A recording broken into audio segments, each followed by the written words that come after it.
Knowledge world education channel में आप सभी का स्वागत है। आज का विषय गणित। चैप्टर का नाम है समचतुर्भुज का क्षेत्रफल। तो आज का टॉपिक है समचतुर्भुज का क्षेत्रफल तथा विकर्ण ज्ञात करना।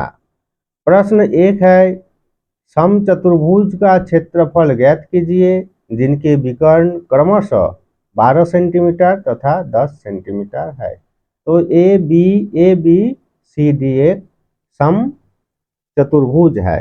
तो सम चतुर्भुज किसे कहते हैं? जिस चतुर्भुज की चारों भुजा बराबर हो लेकिन कोण समकोण न हो उसे सम चतुर्भुज कहते हैं। सम चतुर्भुज के विकर्ण एक दूसरे के लंब समद्विभाजक होते हैं। एक दूसरे के लंब समद्विभाजक है विकर्ण, ये एक दूसरे को क्रॉस करते हुए गया। ठीक, तो एक विकर्ण ये है और एक विकर्ण ये है। ठीक, एक विकर्ण D1 12 सेंटीमीटर और दूसरा विकर्ण D2 10 सेंटीमीटर प्रश्न में दिया हुआ है। तो क्षेत्रफल निकालना है। किसका क्षेत्रफल निकालना है? सम चतुर्भुज। सम चतुर्भुज का क्षेत्रफल।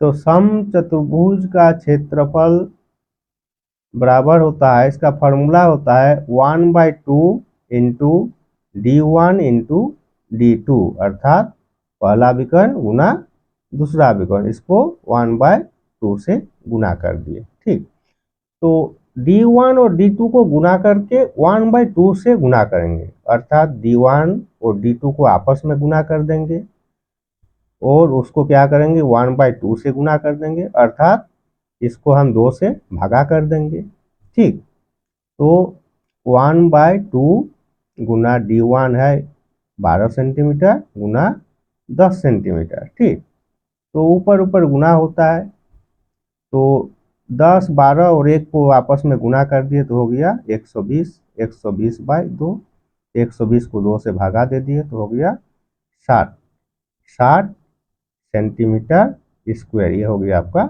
आंसर। ठीक, नेक्स्ट क्वेश्चन है प्रश्न नंबर 2। एक समचतुर्भुज का क्षेत्रफल 88 सेंटीमीटर स्क्वायर है। यदि उसका एक विकर्ण 11 सेंटीमीटर हो तो दूसरे विकर्ण की लंबाई ज्ञात कीजिए। ये ए बी सी डी एक समचतुर्भुज है और एक विकर्ण दिया हुआ है, D1 दिया हुआ है और D2 ज्ञात करना है और इसका क्षेत्रफल भी दिया हुआ है। ठीक, तो सबसे पहले हम इसका क्षेत्रफल का फॉर्मूला लिखेंगे कि सम चतुर्भुज का क्षेत्रफल, समचतुर्भुज का क्षेत्रफल बराबर 1/2 इंटू D1 इंटू D2। तो प्रश्न में क्षेत्रफल दिया हुआ है 88 सेंटीमीटर स्क्वायर। ठीक, तो यहाँ पर लिखेंगे 88, लिखेंगे 88 बराबर 1/2 इंटू D1 दिया हुआ है, एक विकर्ण दिया हुआ है अर्थात D1 11 हो गया।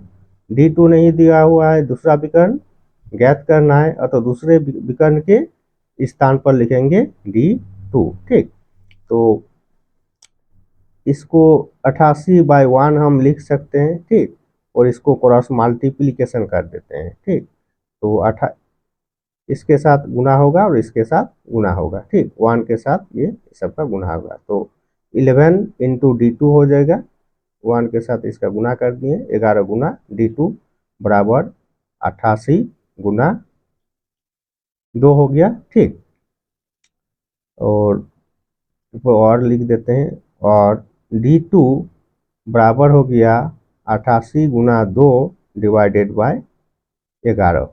तो 88 को 11 से भागा दे देते हैं तो 8 हो गया, तो बराबर हो गया 8 गुना 2 बराबर 16 सेंटीमीटर। D2 बराबर हो गया 16 सेंटीमीटर। अतः दूसरा विकर्ण ये हो गया दूसरा विकर्ण, दूसरा विकर्ण बराबर 16 सेंटीमीटर।